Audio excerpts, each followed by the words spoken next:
Assalamualaikum. Halo, apa kabar semuanya? Selamat bertemu kembali dalam video pembelajaran yang membahas tentang analisis dan perancangan sistem informasi. Dalam video kali ini kita akan melanjutkan membahas materi tentang analisis sistem pada bagian analisis kelayakan ekonomis. Masih bersama dengan saya, Syahrul Ladisa. Dalam video sebelumnya kita sudah membahas tentang kriteria analisis kelayakan dari satu sistem informasi. Salah satu diantaranya adalah analisis kelayakan teknis yang sudah dibahas pada video sebelumnya. Dan dalam video kita kali ini yang akan kita bahas menyangkut tentang analisis kelayakan dari segi ekonomisnya. Kelayakan ekonomis di sini tujuannya dilakukan untuk melihat apakah biaya yang tersedia untuk pengembangan sistem informasi tersebut cukup untuk mendukung estimasi biaya untuk sistem yang diusulkan. Dalam mengembangkan satu sistem perlu dijadikan satu pertimbangan bahwa apakah dana yang dimiliki oleh customer kita atau dana yang dimiliki oleh perusahaan di dalam proses pengembangan sistem informasi itu cukup atau tersedia untuk pengembangan satu sistem yang baru. Kelayakan ekonomis ini diukur dengan menggunakan analisis biaya serta manfaat atau cost benefit analysis. Jadi tujuannya adalah untuk memberikan gambaran kepada pengguna atau kepada customer kita atau kepada perusahaan apakah manfaat atau nilai manfaat yang diperoleh dari sistem yang baru nanti itu lebih besar dibandingkan dengan biaya yang dikeluarkan. Nah, ini harus menjadi bahan pertimbangan kita karena jangan sampai nilai manfaatnya atau keuntungannya itu lebih kecil dibandingkan dengan biaya investasi yang dikeluarkan oleh perusahaan untuk mengembangkan satu sistem yang baru. Pada analisis biaya dan manfaat ini atau dalam analisis ekonomis ini ada beberapa metode kuantitatif yang kita gunakan untuk menemukan standar kelayakan sistem yang akan dibangun. Misalnya kita bisa menggunakan metode periode pengembalian atau payback period. Atau kita juga bisa menggunakan metode kuantitatif yang lain yaitu metode pengembalian investasi atau return on investment. Yang lainnya adalah kita juga bisa menggunakan metode nilai sekarang bersih atau net present value. Nah, sebetulnya ketiga metode ini tujuannya adalah sama, yaitu sama-sama menganalisis komponen biaya yang dikeluarkan saat sistem dibangun dan berapa besar manfaat yang akan kita peroleh, yang akan kita dapatkan setelah sistem tersebut nantinya akan digunakan atau dioperasionalkan. Ini saya buat satu contoh perincian biaya pengembangan sistem informasi. Ini hanya satu contoh saja. Misalnya sistem itu memiliki tenggang waktu pengembangan selama 1 tahun atau kita sebut dengan tahun 0. Dan umur ekonomisnya dari sistem itu kita sebut dia adalah 3 tahun. Jadi ada tahun pertama, tahun kedua, dan tahun ketiga. Tahun pertama, tahun kedua, dan tahun ketiga ini adalah masa di mana sistem itu sudah dioperasikan atau sudah digunakan. Sedangkan pada tahun 0 ini adalah tahun di mana sistem itu masih dikembangkan. Berarti belum ada nilai manfaat yang diperoleh di tahun 0 ini. Biaya yang dikeluarkan di dalam pengembangan sistem pada tahun 0 ini itu bisa dalam bentuk biaya pengadaan hardware, kemudian bisa dalam bentuk biaya persiapan operasional atau biaya rekrutmen SDM, yaitu stakeholders-nya, bisa dari segi desainernya, bisa dari segi pengembang sistemnya atau programmernya, semuanya masuk sini. Ini termasuk di dalamnya adalah tentu biaya honorer dari pengembang sistem.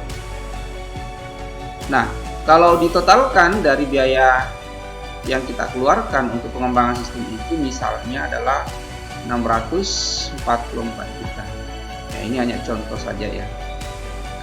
Biaya operasional dan perawatan di tahun 0 dalam tahap pengembangan sistem ini itu belum ada, karena pada saat ini kita belum menggunakan sistem itu, pasti dikembangkan. Sehingga biaya operasional dan perawatan nanti itu bisa muncul nanti di tahun pertama setelah sistem itu digunakan, di tahun kedua, dan di tahun ketiga. Nah, umur ekonomis dari satu sistem itu adalah umur atau tahun di mana sistem itu efektif digunakan.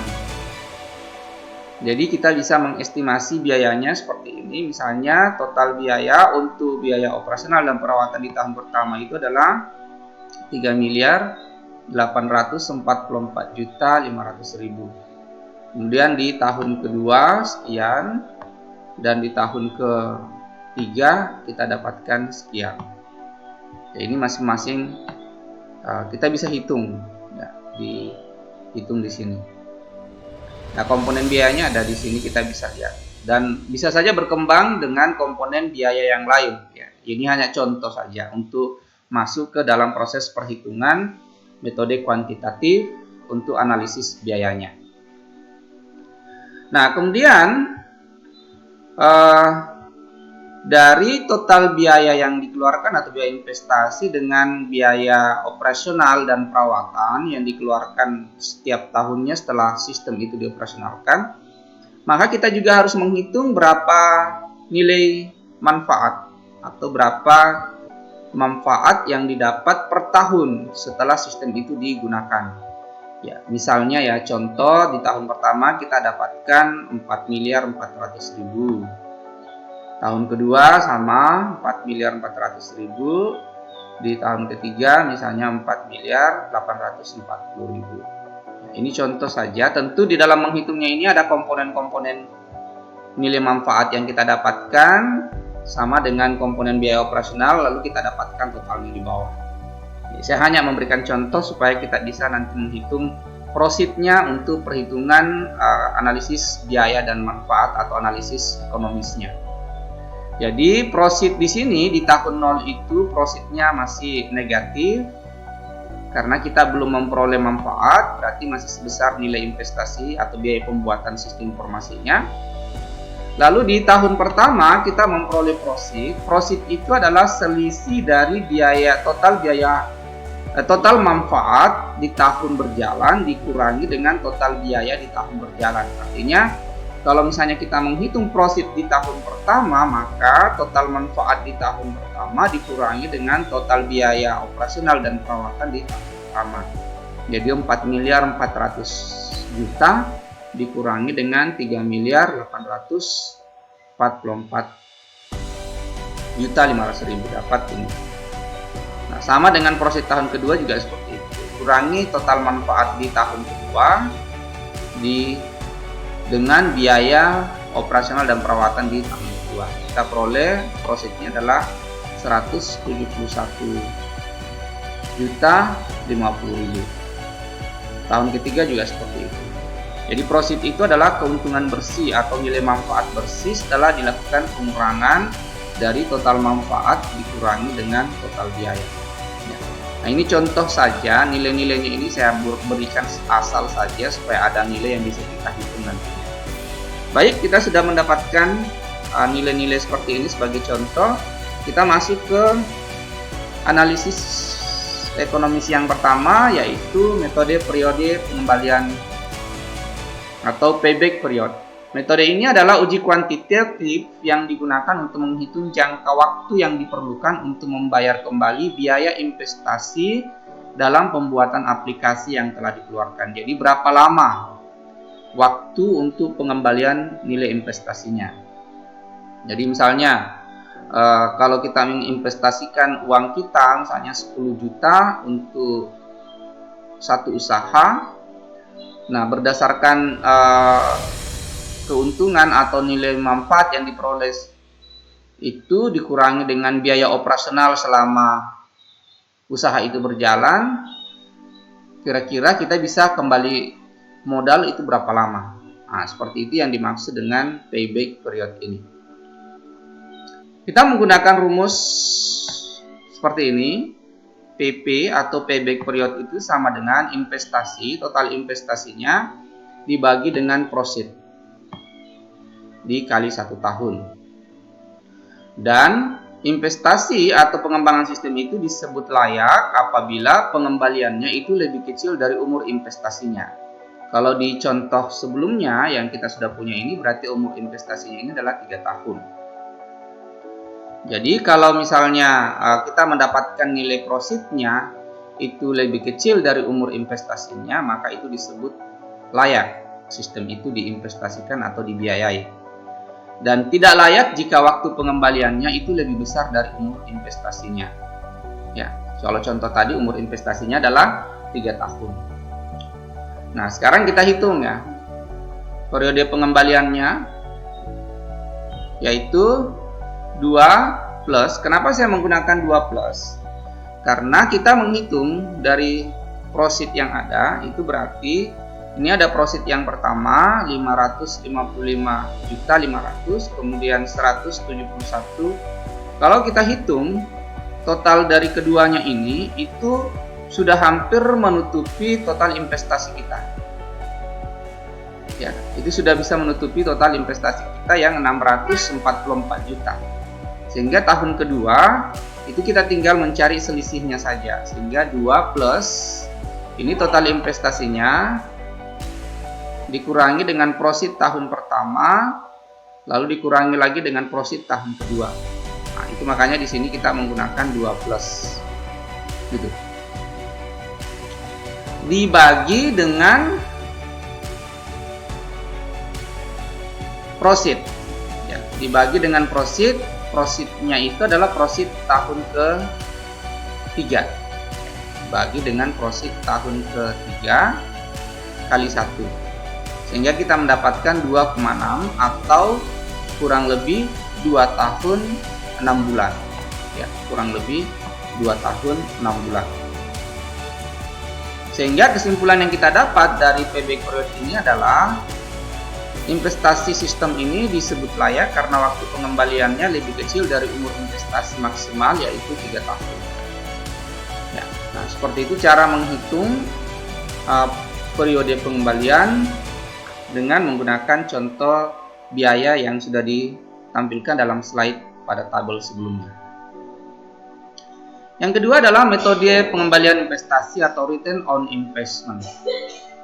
Metode pengembalian investasi digunakan untuk mengukur persentase manfaat yang dihasilkan proyek dibanding dengan biaya yang dikeluarkan. Ya, jadi kita menggunakan rumusnya seperti ini. Return on investment sama dengan total manfaat. Jadi total manfaat tahun pertama, tahun kedua, dan tahun ketiga dijumlahkan menjadi total manfaat dikurangi dengan total biaya dibagi dengan total biaya dikali 100%. Analisisnya adalah disebut layak jika return on investment-nya lebih besar dari 0, karena ini dalam bentuk persentase. Berarti tidak layak jika return on investment-nya adalah lebih kecil dari 0 atau di bawah 0. Nah, komponen total manfaat tadi dihitung dari ini. Kita dihitung dari totalkan di sini 4.400.000 tambah 4.400.000 tambah lagi dengan 4.840.000. Sedangkan total biayanya itu adalah total investasi ditambahkan lagi dengan biaya operasional dan perawatan setiap tahunnya. Itu menggunakan rumus ini. Nah, sekarang kita langsung contohnya dengan menggunakan komponen biaya dan manfaat dari tabel yang tadi. Sehingga kita dapatkan return on investment-nya sekian, dijumlahkan semua total investasinya dengan biaya operasional perawatan setiap tahun, total manfaatnya setiap tahun, yaitu tahun pertama, tahun kedua, di tahun ketiga, dikurangi dengan total biaya. Total biaya tahun 0 atau investasi ditambah dengan biaya operasional dan perawatan setiap tahunnya selama 3 tahun, kita dapatkan nilai ini. Dikali 100% dapat 0,43 ya.